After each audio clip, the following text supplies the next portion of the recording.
easier of two ways. Hadn't I learned by now that nothing worth doing was easy? The dogs faced forward as another gust ruffled their fur. They were silent, patient, composed, self-possessed. They were on an adventure. They were on a new trail. They were not scared. I looked at my sled and saw that it had everything we needed to survive out here. Everything I had learned in an entire lifetime was within my power. I was capable. We needed no one. I stood on the runners of my sled and looked forward. I snugged my fleece net gaiter up around my nose, and it smelled like my unbrushed teeth, raw meat, dog shit. Before us stretched some of the most lonesome country on earth. It was huge and thrilling, and we were a part of it. An understanding rippled like a current from the dogs to me and from me back to them.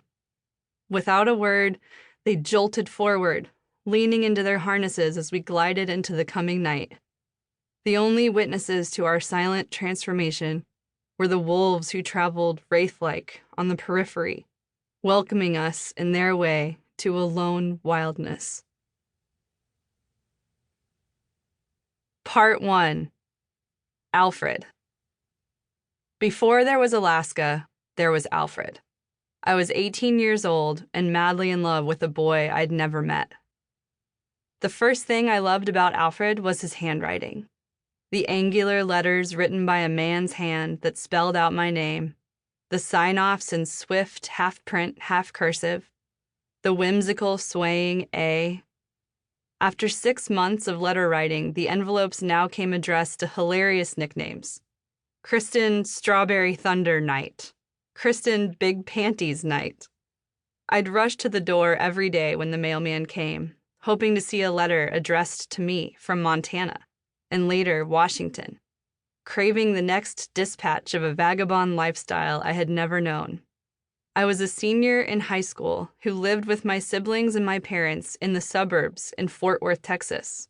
And Alfred's stories of getting drunk and crawling into manholes with his buddies, running from the cops in purple climbing shoes, competitively racing mountain bikes in the Cascades, and climbing peaks in Glacier National Park's majestic backcountry painted the picture of a life I wanted to experience.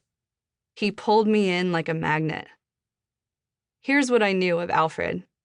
He was 5 years older than me. He loved the Montana sky.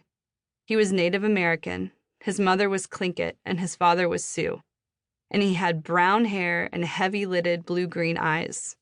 He was self-conscious about the eczema that dappled his abdomen and about the extra weight he had gained over the winter, but confident about his sense of humor and his outdoor skills. He had tattoos that were intricate and meaningful, parts of his heritage. He had friends who let him sleep on their couch, and they had a weekly poker game. They called him Fredo. I knew all of these things even though I had never heard his voice. Some months into our correspondence, he called me from a payphone somewhere in Montana. I imagined him sitting on a sun-washed curb, chrome cable hanging stiffly down from the blue public phone box, wind shuffling long green blades of sweetgrass, mountains far in the distance, painted against a robin's egg blue sky. Semi-trucks pulled in and out of gas station pumps, bound for North Dakota or Seattle. My heart pumped hard as I strained to make sense of it. A stranger's voice. "Where are you off to next?" "I'm out of change. I'll send you a letter. I'll call again as soon as I can." After nearly a year of contact, we were in love. "I love you," he had said on one of his nightly phone calls, and I laughed in disbelief. "Say it again." "Kristin, I love you."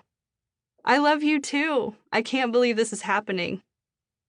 One night after dinner, I told my parents that I planned to move to Montana to be with Alfred in May, right after I graduated from high school. This news crushed my parents. They didn't yet know that I had received a scholarship to the University of Denver, as well as admission into the prestigious Pioneer Leadership Program. I had hidden the acceptance letter in my sock drawer. How could I move to Denver when Alfred was waiting for me in Montana? We were already planning to live together in